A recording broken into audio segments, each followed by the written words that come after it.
welcome to the show. We are Thank looking you. at Thank the you, Tonia. urgent need for family planning in Nigeria. Do you really think they are more enlightened concerning this issue of family planning?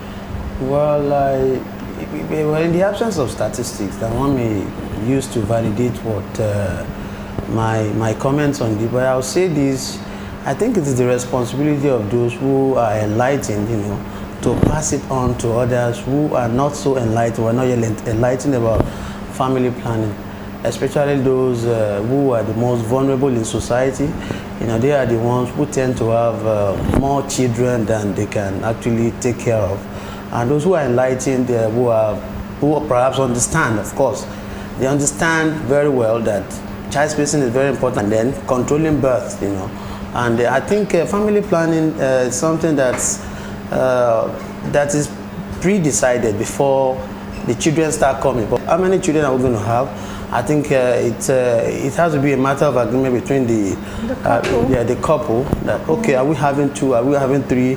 What if a particular sex of the child does not come? What happens? But it is the business of enlightening people, and that is why we have policymakers, in government, in ministries of education, health, and all that. So I think it has to be an all-inclusive thing. It has to be there should be a higher level of responsibility on the part of those who are enlightened. Like there are teachers, we have teachers, there are people even in certain societies and organizations who can advise others on the right approach to raising, children and adopting family sizes. Yes. Okay, so the federal government should be a part of this.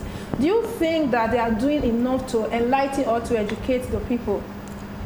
Well, thank you for that question, because there's something I was, checking some things on the internet, I think yesterday, and I got to find out that the first time Nigeria ever had a national population policy was in 1988, which is reviewed 6 years after, in 2004. So the last time we reviewed our national population policy was in 2004. That was 14 years ago. 14 years ago. That says a lot about the level of commitment of the federal government to this issue. You understand? Yes, that is a population. Is when your population, outstrips your resources. There are dangers. There are dangers, because there will be more people than there are the resources that can sustain them. So the level of commitment on the part of the federal government is so low, and you need it for planning. You must understand. And the last time we had a census was 2006, right? Yes. That was 12 years ago. Yes. That's quite a long time.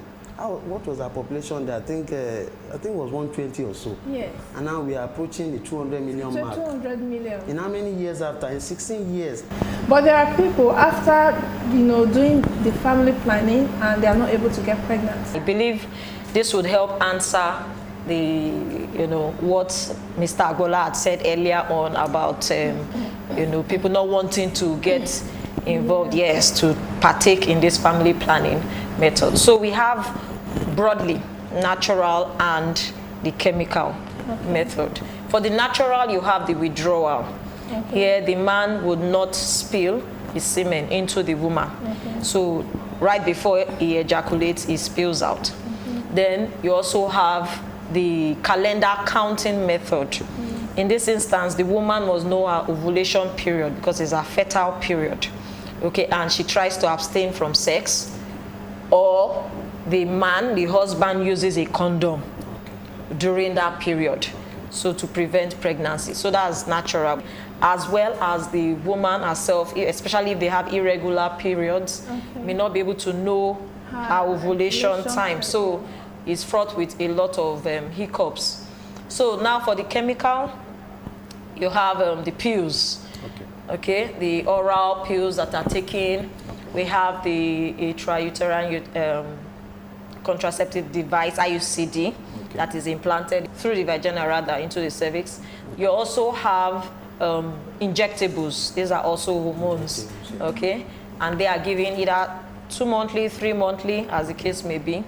And then surgical interventions like vasectomy for the men, yes, and tubal ligation for the women, the close of the fallopian tube.